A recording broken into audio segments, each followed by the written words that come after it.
Hello dear students. तो कैसे हैं आप लोग। स्वागत है आपका हमारे साइटोस्केलेटन चैप्टर के इस नए लेक्चर में। तो पिछले लेक्चर में हमने देखा था माइक्रोट्यूब्यूल्स के बारे में कि माइक्रोट्यूब्यूल्स क्या होते हैं, माइक्रोट्यूब्यूल्स की फंक्शन किस तरीके से होती है और माइक्रोट्यूब्यूल का पॉलीमराइजेशन या डीपॉलीमराइजेशन किस तरीके से होता है। तो आज के इस लेक्चर में हम पढ़ने वाले हैं माइक्रोफिलामेंट के स्ट्रक्चर और उसके फंक्शनिंग के बारे में डिटेल में। बने रहिए मेरे साथ और हम धीरे धीरे अच्छे से माइक्रोफिलामेंट के फंक्शन के बारे में पढ़ते जाएंगे। Microfilament is basically also called as actin filament. Why microfilament is basically called as actin filament. जैसे माइक्रोट्यूब्यूल में जो माइक्रोट्यूब्यूल का यूनिट था वो ट्यूबुलिन प्रोटीन था, तो इसी तरीके से माइक्रोफिलामेंट में जो है माइक्रोफिलामेंट का जो यूनिट है, मतलब जिससे माइक्रोफिलामेंट बनता है, तो वो है हमारा actin. Are protein filament in the cytoplasm of eukaryotic cells that form part of the cytoskeleton. They form primarily composed of polymers of actin, जो कि एक्टिन पॉलीमर से बने हैं। मतलब इसका यूनिट कौन सा है, एक्टिन। मतलब बहुत सारे एक्टिन मिलके हमारे पास बनाएंगे माइक्रोफिलामेंट। ये आप फ्लोरोसेंट माइक्रोफिलामेंट की इमेज जो है वो आप अपनी स्क्रीन पे देख सकते हैं। But are modified by interact with numerous other proteins in the cells, जो बाकी और सारे प्रोटीन से इंटरैक्ट करते हैं। एक्टिन का पॉलीमर बनने के बाद एक्टिन जो है वो एक स्पेसिफिकली फंक्शन परफॉर्म करता है। आगे हम पढ़ेंगे कि वो क्या क्या फंक्शन परफॉर्म करता है, और उसी फंक्शन को परफॉर्म करने के लिए उसको अदर प्रोटीन से इंटरेक्शन करना होता है। This actin polymers can interact with the other proteins that called as actin binding proteins. Actin binding proteins जो है वो इंटरैक्ट करते हैं। अब हम स्ट्रक्चर देखने से पहले उसका फंक्शन देखते हैं, फंक्शन किस तरीके से होता है। Basically microfilament usually about 7 nanometre in diameter and made up of 2 strands of actin. In some case there are also 3 strands of actins are present. मतलब ऐसी तरीके से एक दूसरे के साथ coiled हुए स्ट्रैंड वहां पे प्रेजेंट रहते हैं। It is the smallest of the cytoskeleton filament. Smallest cytoskeletal filament ये है, but best known for role in contractile fibrils of the muscle cell interact with the myosin to cause contraction of the muscles. ये actin filament जो है वो myosin के साथ attach रहते हैं। मायोसिन को इस तरीके से 2 यूनिट प्रेजेंट रहते हैं, लाइट यूनिट और हेवी यूनिट।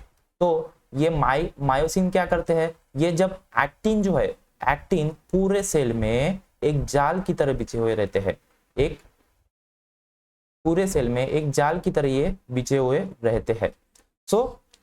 मसल सेल्स में मसल का कॉन्ट्रैक्शन करने के लिए मायोसिन एक्टिन के साथ अटैच रहता है, और वो मसल फाइबर को एक एंड से दूसरे एंड तक इस तरीके से खींचते हैं, और उसके वजह से मसल का कॉन्ट्रैक्शन वहां पे प्रेजेंट होता है, मसल का कॉन्ट्रैक्शन वहां पे होता है। It is present in almost all the eukaryotic cells, are involved in locomotory and structural function. Structure का सेल का स्ट्रक्चर करने के लिए, सेल का स्ट्रक्चर डिफाइन करने के लिए एक्टिन फिलामेंट या फिर माइक्रोफिलामेंट्स जो है वो बने हुए रहते हैं। मतलब ये पूरे जाल की तरह सेल में बने हुए रहते हैं, और सेल को एक स्केलेटन, एक रिजिड स्ट्रक्चर, ये क्या है, ये बेसिकली एक साइटोस्केलेटन का कंपोनेंट है, जो कि सेल को क्या करता है, एक स्ट्रक्चर प्रोवाइड करता है, एक स्टेबल स्ट्रक्चर प्रोवाइड करता है। अल्टीमेट एम इसका क्या है, सेल को स्ट्रक्चर प्रोवाइड करना। ये लोकोमोशन में भी काम करता है। सेल माइग्रेशन वाया लैमिलोपोडिया के लिए ये बना हुआ रहता है। It produces the cleavage furrow which divides the cytoplasm. Cytoplasm divide जब होता है, मतलब जब 2 सेल्स डिवाइड होते हैं इस तरीके से, तो 2 सेल्स के डिवीजन में भी माइक्रोफिलामेंट जो है वो फंक्शन परफॉर्म करता है। यहाँ पे भी एसोसिएटेड प्रोटीन्स कुछ रहते हैं मायोसिन की तरह। It produces the cleavage furrow and divide cytoplasm at the time of cell division. Cell shape में भी ये मदद करता है। It is a dense microfilament inside the dense network of microfilament present inside the cells called as cell cortex. beneath the plasma membrane के नीचे, समझो ये कंसीडर करो ये प्लाज्मा मेम्ब्रेन है, और प्लाज्मा मेम्ब्रेन के नीचे जो है वो फिलामेंटस स्ट्रक्चर इस तरीके से प्रेजेंट रहते हैं and this filamentous structure help in the defining the cell shape. Cell की शेप को डिफाइन करने के लिए भी ये मदद करते हैं. Structural core of microvilli. तो structural core of microvilli cells में जो फिंगर लाइक एक्सटेंशन रहते हैं तो उसके found in surfaces of many cells. For that the microfilament works. Parallel bundle की तरह एक्ट होते हैं. इस तरीके से पैरेलल बंडल्स बनाते हैं और माइक्रोविलाई बनाने में ये मदद करते हैं. Microvilli found in many cells. So this type of function we have discussed about the microfilament.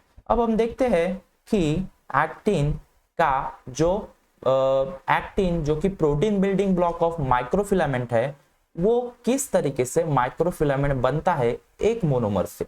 So actin is a abundant protein in eukaryotic cell found in large quantity. So it is abundant in eukaryotic cell. Concentrate कीजिए, धीरे धीरे से पढ़ेंगे, बहुत ही अच्छे से पढ़ेंगे. सो actin are abundant in eukaryotic cells. So actin are of two types. So this actin are of two types. First is muscle specific, जो कि मसल के कॉन्ट्रैक्शन के लिए जरूरी होते हैं. Actins muscle specific, also called as alpha actin, and actins which are non-muscle specific. Non-muscle actin, non-muscle specific, these are beta and gamma actins. So दो तरीके के एक्टिन होते हैं हमारे पास. एक मसल स्पेसिफिक एक्टिन होता है और एक नॉन मसल स्पेसिफिक एक्टिन होता है. अब कॉमनली हम एक्टिन को ना ही अल्फा एक्टिन बोलेंगे ना ही बीटा एक्टिन बोलेंगे, हम एक्टिन को एक्टिन ही बोलेंगे. जैसे ट्यूबुलेंस में डाइमर्स वहां पे थे, इस तरीके से actin is a monomer. So actin is a monomer. इसमें कोई भी तरीके के डाइमर्स यहाँ पे नहीं होते. मोनोमर मतलब ये अकेला पॉलीमराइज होता है, अकेले बहुत सारे एक्टिन्स मिलके पॉलीमराइजेशन होते हैं. This is a monomer. So actin is ultimately protein and it fold. Actin it fold into U-shaped molecules. It fold into U-shaped molecules and U-shaped molecules ultimately form the filamentous like structure. ठीक है, तो इस तरीके से actin का structure है.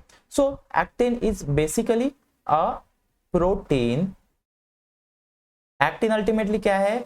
एक protein है जो कि अमीनो एसिड से बना है. अमीनो एसिड को फोल्ड होने के बाद जो भी प्रोटीन बनता है, तो इस तरीके से एक्टिन हमारा बना हुआ है.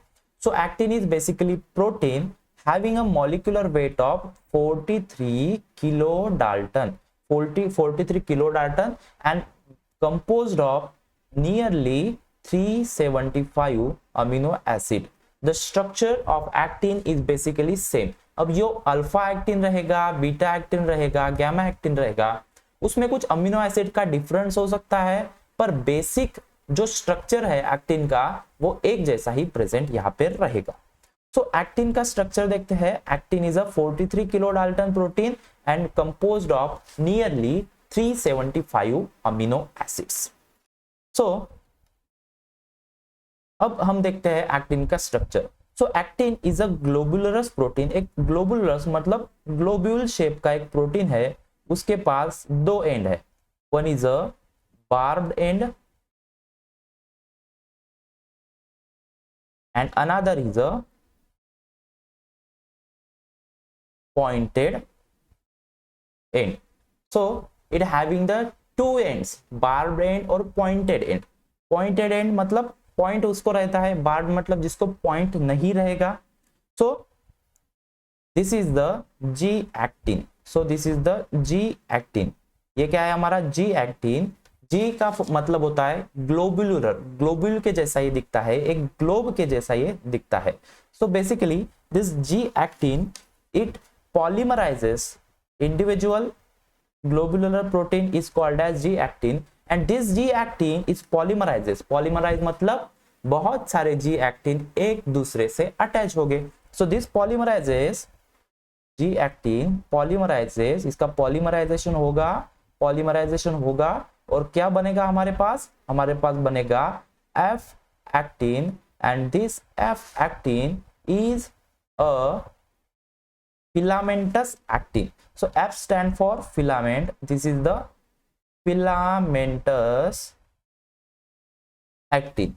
So clear है? जी एक्टिन क्या है? एक यूनिट है, एक स्पेसिफाइड यूनिट है, और उसी यूनिट का पॉलीमराइजेशन होने के बाद हमारे पास बनेगा F actin, which is the filamentous actin. So basically this G actin can associate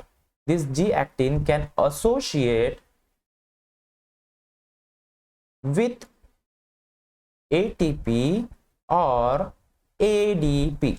तो ये जी एक्टिन जो है वो एटीपी या फिर एडीपी के साथ एसोसिएट रहते हैं, मतलब बंधे हुए रहते हैं। जी एक्टिन के पास अगर एटीपी होगा तो वो फास्ट पॉलीमराइजेशन करेगा, अगर जी एक्टिन के पास एडीपी होगा तो फास्ट डीपॉलीमराइजेशन करेगा।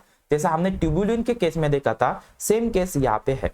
सो this G actin polymerisation into F actin and form this type of filamentous structure which is made up of double filamentous structure. So F actin के साथ अब G actin से F actin बना, मतलब यहाँ पे क्या हो गया, बहुत सारे ऐसे जी एक्टिन एक दूसरे के साथ अटैच हो गए और यहाँ पे एफ एक्टिन बनेगा। And with this filamentous actin, with this microfilament, the other type of proteins are attach with it. दूसरे टाइप के प्रोटीन्स यहाँ पे अटैच हो सकते हैं। The other type of proteins can attach with the EF actin, and this protein is called as actin binding protein, which functions for different functionalities. actin binding proteins जो है वो अलग अलग फंक्शन करने के लिए यहाँ पे परफॉर्म प्रेजेंट होते हैं। So this are the actin binding proteins. So इस तरीके से हमारे पास जी एक्टिन से क्या बना, हमारे पास एफ एक्टिन यहाँ पे बना। सो अब हमने कहा था कि जी actin is associated with the ATP और एडीपी। जब जी एक्टिन जो है, जब जी एक्टिन एटीपी के साथ एसोसिएट होता है, व्हेन द जी एक्टिन, अब निकालते हैं, जी actin is associated with the ATP, जब जी एक्टिन एटीपी के साथ एसोसिएटेड होता है, it is having more tendency, more character for the polymerization or more tendency to form the filament. So it is the polymerization. जब G actin ATP के साथ attach होता है तो वो क्या करता है, पॉलीमराइजेशन करता है। it having the more tendency to form filament. इसके पास क्या होगी, अब ज्यादा टेंडेंसी होगी फिलामेंट फॉर्म करने के लिए। अब जी एक्टिन जब एटीपी के साथ कंबाइन होता है तो हमने कहा था कि यहाँ पे पॉलीमराइजेशन होता है। अब एटीपी प्रेजेंट होगा तो कुछ देर बाद एटीपीएस एंजाइम आके यहाँ से क्या कर सकता है, एक फॉस्फेट मॉलिक्यूल का रिमूवल यहाँ पे कर सकता है। सो एटीपीएस जब प्रेजेंट होगा तो एक फॉस्फेट निकल जाएगा, कुछ देर के बाद ये होता है, और जी एक्टिन का जो एटीपी है वो कन्वर्ट हो जाएगा एडीपी में। Adenosine triphosphate is converted into adenosine diphosphate, क्योंकि एक फॉस्फेट मॉलिक्यूल यहाँ पे रिमूव हो गया। सो this G actin ADP, it having low tendency to form the filament, and having the high depolymerization activity. So for the polymerization we need the G actin in the form of ATP. ATP की form में हमारे पास G actin हमको चाहिए, ग्लोबुलरस actin protein हमको चाहिए। सो अब हम देखते हैं कि एक्टिन की असेंबली किस तरीके से होती है। सो एक्टिन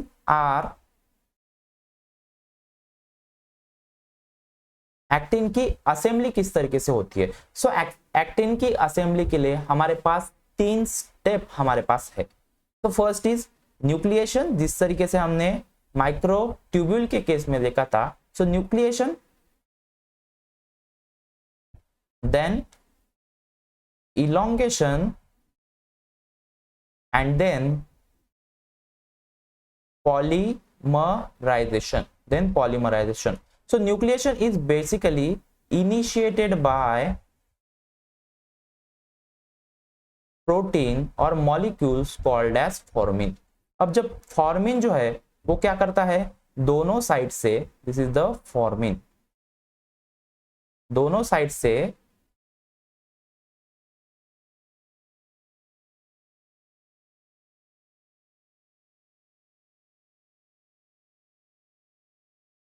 इस तरीके से जी एक्टिन का बाइंडिंग कराने में मदद करता है। तो फॉर्मिन न्यूक्लिएशन मतलब स्टार्ट किसने किया, एक प्रोटीन की मदद से जिसका नाम है फॉर्मिन। सो फॉर्मिन and this G actin is attached with each other by the angle of 166 degree. So this is the formin. So जो बार्ब एंड है वहां पे जो है वो एक्टिन का एडिशन, जी एक्टिन का एडिशन फास्ट होता है, fast addition of towards barb end and this fast adding end is called as plus end। जिस तरीके से माइक्रोट्यूब्यूल में हमने देखा था कि फास्ट एडिंग एंड को हमने कहा था plus and, this at that also plus and and this is the minus and. तो यहाँ पे क्या होगा, स्लो एडिशन होगा, ठीक है। तो जी एक्टिन जो है वो बार्ब एंड पे ऐड होने के लिए कौन से फॉर्म में चाहिए हमको, so this G actin we need in the ATP bounded form। so G actin need in ATP bounded form। so this is the barbed end which is plus end and this is the pointed end which is minus end which is slow polymerizing end। so barbed end पे जो है वो, अब हम देखते हैं actual diagram इसके। so barbed end पे जो है वो पॉलीमराइजेशन यहाँ पे फास्ट होता है। So this is plus and and this is minus and. अब ये जो डायग्राम है यहाँ पे सिंपल ग्लोबुलर प्रोटीन दिखा रहा है, पॉइंटेड सिंपल पॉइंट से यहाँ पे डिनोट किया है। तो ये दिख रहा है आपको जी एक्टिन जो है वो एटीपी के साथ एसोसिएटेड है और ATP associated G actin is added towards the plus end. ऐसा नहीं है कि माइनस एंड पे ऐड नहीं हो सकता, पर ज्यादा क्वांटिटी में ज्यादा रैपिड एडिशन, ज्यादा रैपिड पॉलीमराइजेशन जो है वो प्लस एंड पे होता है। So plus and is a rapid polymerising and, rapid polymerising या फिर फास्ट पॉलीमराइजिंग एंड भी इसको हम बोलते हैं। पॉलीमराइजेशन मतलब बहुत सारे जी एक्टिन एक जगह पे, and this is minus and is slow polymerising and, slow polymerising and. अब ये माइनस एंड जो है वो स्लो पॉलीमराइजेशन यहाँ पे हो रहा है, मतलब यहाँ पे जो है वो क्या हो रहा है कि फास्ट डीपॉलीमराइजेशन यहाँ पे हो रहा है। मतलब ये जो जी एक्टिन है, ये जी एक्टिन किससे एसोसिएटेड होंगे, यहाँ पे फास्ट डीपॉलीमराइजेशन हमने कहा, पॉलीमराइजेशन होने के लिए क्या जरूरी है, जी एक्टिन के पास एटीपी मॉलिक्यूल का जरूरी है। पर यहाँ पे क्या हो रहा है, यहाँ पे जो है वो जी एक्टिन का एटीपीएस मॉलिक्यूल ने क्या किया, एटीपीएस ने क्या किया, एटीपी का कन्वर्शन एडीपी में किया, and this ADP associated G actin leads to fast depolymerization। यहाँ पे क्या होगा, G depolymerization होगा and this G actin will remove। इस तरीके से ट्रेडमिलिंग यहाँ पे भी थोड़ी सी चलती है। तो this is rapid polymerisation end, और यहाँ पे क्या होगा, स्लो डीपॉलीमराइजेशन यहाँ पे होगा।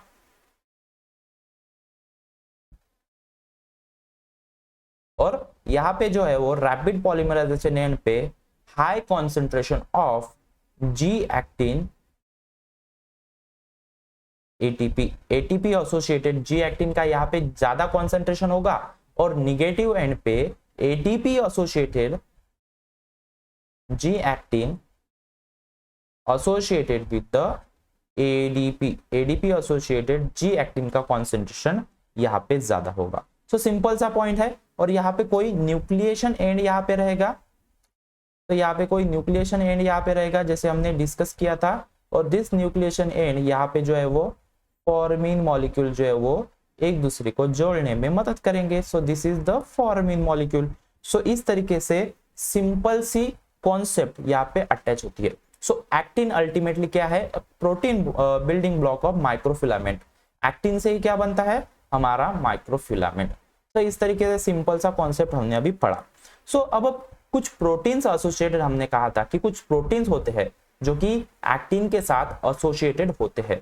सो G actin monomers polymerizes into F actin microfilament and some proteins are attached with it, and this proteins are myosin proteins. Myosin protein जो है वो मसल कॉन्ट्रैक्शन में हेल्प करते हैं, सेल को डिवाइड करने में हेल्प करते हैं, सेल के साइटोप्लाज्म को डिवाइड करने में हेल्प करते हैं। अब जबकि हमने कहा था कि जो एक्टिन फिलामेंट है साइटोस्केलेटन में एक डेंस नेटवर्क के समान प्रेजेंट होता है, पूरे साइटोस्केलेटन में एक डेंस जाल के समान फैला हुआ रहता है, तो उसके साथ मायोसिन हमारा अटैच रहता है और मायोसिन जो है एक्टिन के रास्ते पर चलता है। सो एक्टिन जो जैसे एक्टिन के मोनोमर्स को एटीपी और एडीपी की रिक्वायरमेंट होती है, उसी तरीके से मायोसिन को भी एटीपी की रिक्वायरमेंट होती है उस रास्ते पे चलने के लिए। और ये मायोसिन अपने सिर के ऊपर, समझो एक मायोसिन जो है वो एक आदमी है और यहाँ पे मायोसिन के 2 पैर है और ये सिर के ऊपर उसने कार्गो। सो कार्गो